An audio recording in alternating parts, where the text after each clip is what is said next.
अस्सलाम वालेकुम नाजरीन, welcome to my channel my review. Drama serial कभी मैं कभी तुम। जब से मुस्तफ़ा को दानिश का साथ मिला है, मुस्तफ़ा की ऐसे लगता है कि लाइफ बनने वाली है और वो कामयाबी के झंडे इन फ्यूचर गाड़ने वाला है। और लेकिन मुस्तफ़ा तो कामयाबी की तरफ जा रहा है, लेकिन ये कामयाबी जो है कुछ शर्जीना के लिए कुछ ऐसी साबित नहीं होगी, क्योंकि जैसे जैसे मुस्तफ़ा अपने काम में बिज़ी होता जाएगा तो वो शर्जीना से ऐसा लगता है कि शर्जीना तन्हाई का शिकार हो जाएगी। शर्जीना इस चीज़ को महसूस करेगी कि मुस्तफ़ा अब उससे ज़्यादा पैसे के पीछे पीछे चल पड़ा है और वो पैसे को हर हर चीज़ पर तरजीह देने लगा है।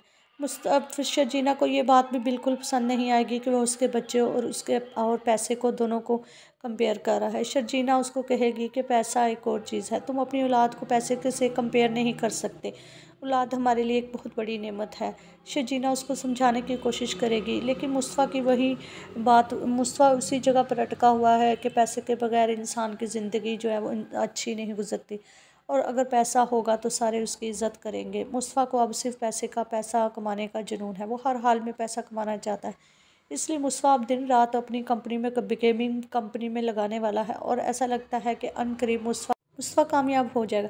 दूसरी तरफ आप देखेंगे कि अदील अपने बाप की जो वाहद जमा पूंजी थी, उसका घर, उसको भी सेल करने वाला है, क्योंकि अदील को पता है कि अगर वो उसको सेल करके पैसे शहबाज को लौटा देगा तो शहबाज उसकी जो सीक्रेट्स हैं वो रुबाब और उसके फादर को नहीं बताएगा, क्योंकि जब से शहबाज ने उसको धमकी लगाई है कि वो सारे सीक्रेट्स रुबाब और उसको बता देगा, तो अदील को इसी वजह से डर गया है कि कहीं रुबाब पर उसका राज ही ना खुल जाए।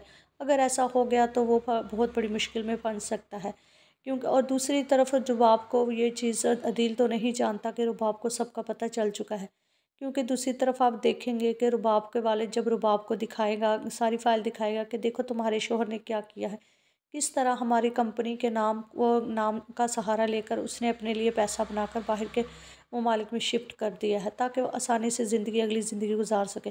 पहले तो रुबाब इस बात पर यकीन नहीं करेगी, लेकिन जैसे ही रुबाब फ़ाइल को रीड करेगी और उसको देखती जाएगी तो रुबाब की तो आंखें खुलती जाएंगी और रुबाब इस चीज़ को लेकर बहुत अग्रेसिव हो जाएगी कि किस तरह अदील जैसा शख्स उसको धोखा दे सकता है। उसने तो उससे मोहब्बत की थी और अदील ने उससे मोहब्बत में शादी की, लेकिन हरगिज़ नहीं था। अदील ने उसको से पैसे के लिए ही शादी की थी, जो कि वो हर सूरत में हासिल करना चाहता है। लेकिन अदील को आप देखेंगे कि इस बात का बिल्कुल इल्म नहीं है कि रुबाब को इस बात का पता चल चुका है। जैसे ही अदील अपने बाप के घर का सौदा कर देगा, 5 करोड़ में सौदा करने के बाद अब उसको अपने माँ बाप की रिहाइश का मसला दरपेश होगा, क्योंकि वो अपने माँ बाप को बताएगा कि उनके लिए उसने फ्लैट ख़रीदा है। लेकिन ऐसा हरगिज़ नहीं, अदील उसको रुबाब के घर लाने वाला है, जिसको देखकर रुबाब जब ये चीज़ देखेगी कि उसके वालिदैन उसके घर आ चुके हैं, रुबाब को बिल्कुल पसंद नहीं आएगा।